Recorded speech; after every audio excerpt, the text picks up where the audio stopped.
Hey everyone, it's me Boo, and I'm back with another one I got from Khalid on Abu Jawda. This one is very special. Most of his are very inexpensive and super affordable. This is more the high-end stuff, one of the high-end ones from his site, but he still has better prices than I've seen anywhere for this particular fragrance. And this is Opulent Shaikh number 33 for women. This is divine. So I just want to show you the box. I just keep it in here because it's kind of a cumbersome bottle and I don't really have room for bottles that lay flat. So, and it comes in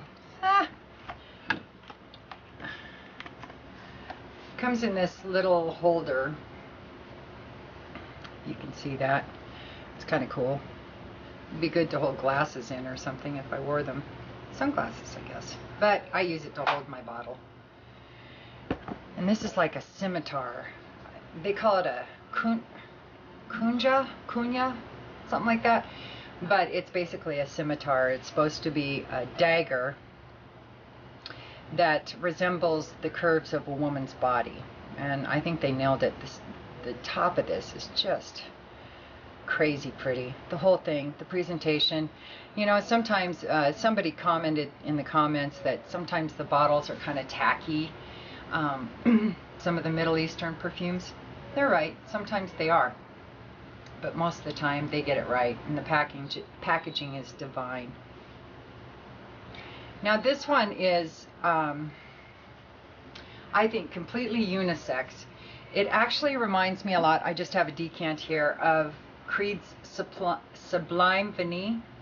It reminds me a little bit of that. I actually have Sublime on this hand and Opulent Shaikh on this one. And Creed's Sublime Vanille has this airy note to it, almost a lavender or something in there that makes it very airy, very light. Whereas the Shaikh,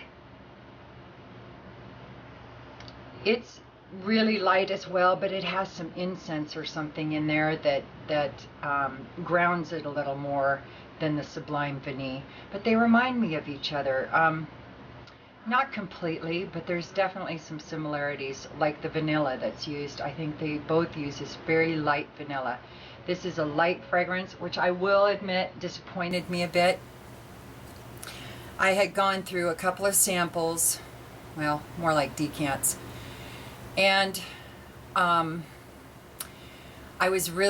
hadn't, lotioned up really well, and so the fragrance didn't last very long, but I thought that was just because I was really dry. It was the beginning of summer, and there was quite a dry hot spell here that lasted for several weeks, and so I thought that was just it. But when I got my full bottle, and I'm totally lubed up, you know what I mean, with lotion on my skin, Anyway, so I put this on and it still was really light and really airy, but the smell is incredible. To me, it's just a slightly floral, slightly a touch spicy vanilla fragrance. It's so lovely. Now, do I think it's worth the high price? Well, if you include the bottle and the packaging, then yes. But could it have, cut off of it a little bit? Yes, it totally could. But this bottle is probably worth 50 bucks alone. This thing is heavy, and this is just, I can't even tell you the craftsmanship that's in these bottles. They're just amazing. I know it's hard to see, but it really is a work of art. So you are paying for some of that. Again, this does hold true to my rule that the more beautiful the bottle, usually the juice isn't quite up to par.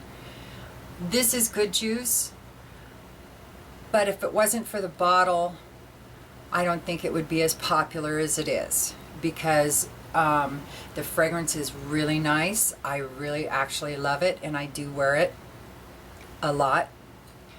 But I wish it had better performance. It's It's very light, and it's one of these crazy ones though, because when you put your nose right up to it, you can smell it. If you go about a foot away, you can't smell it. If you are just sitting in your chair or in your car or something, you'll all of a sudden get a whiff of it, even though you've sprayed it about 2 feet away from your nose. So it's a weird one. It's like one of those that you can smell it, then you can't smell it, then you can smell it. Really recommend you get your nose on it, but I don't think I'd recommend it unless you're like me, a collector, and you're really, you will splurge for a bottle from time to time, as much as the juice, because that's basically what this is about. It's about the bottle.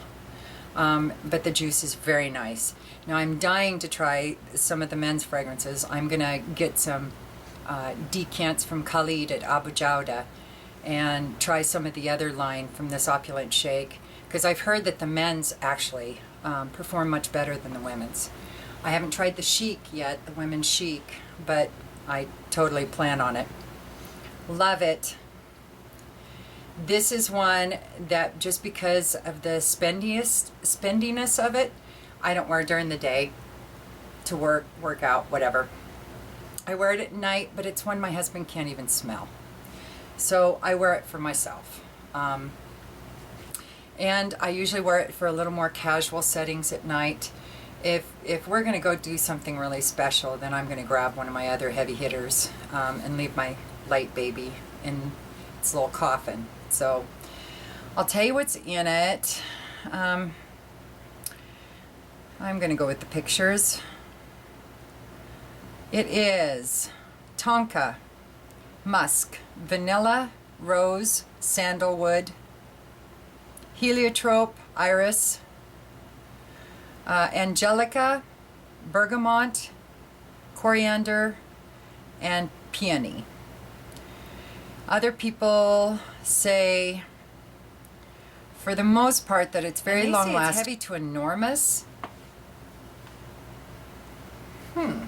Most people do. Very few say soft to moderate, and I would say this is more moderate, but maybe I'm just still dry, I don't know. So anyway, try it, but don't blind buy.